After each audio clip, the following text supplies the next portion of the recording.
The problem with flat wheels is we need to get round a curve. Yeah. So if we try and do that with flat wheels, Right. I've got my flat wheel here. We run it down the track. See, it works. It doesn't work. It doesn't not so work. much. Yes, but we all know train wheels, they're round, but then they have like a flange on them that keeps them in the track. Flanges are the metal lips that sit down the side of the tracks. We could put flanges on the wheels, but the trouble is then the wheels will be guided around the curve purely on these flanges, and we'll wear them out, and we'll wear the sides of the rails out. It'll all be wrecked. Very quickly. Very quickly, yes. So, it's back to those conical wheels.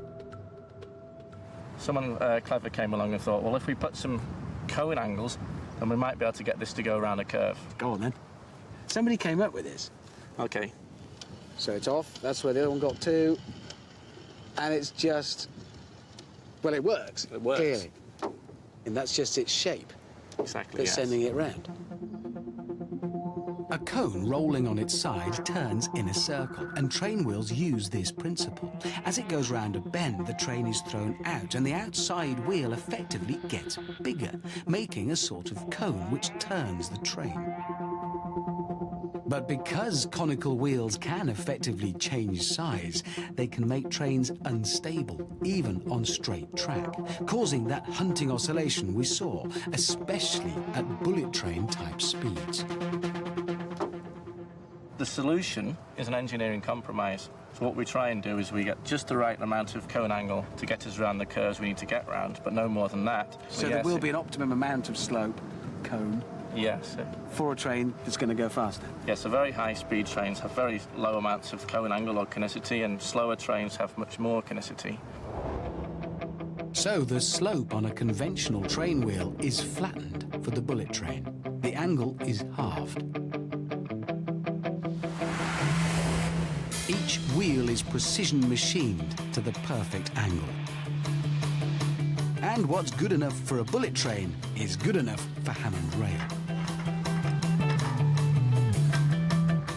I'm exchanging my extreme conical wheels for flatter ones.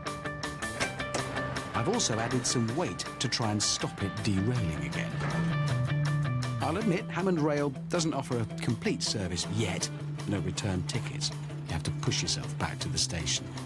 Inconvenient, but cheap. Here he goes.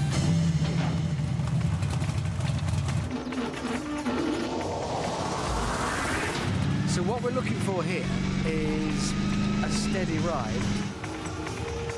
Nice ride. No hunting.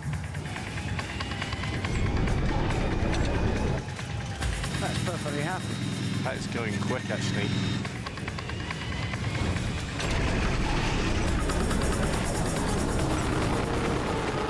God, that really is moving.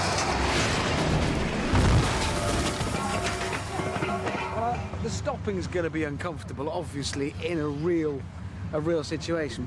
The flatter wheels have eliminated hunting oscillation. Look how steady the basketball telltales are. My carriage travels straight and true on the rails, which means it can go really fast. But still nowhere near as fast as a bullet train. For those kinds of speeds, the engineers couldn't just rely on flatter wheels to avoid hunting oscillation.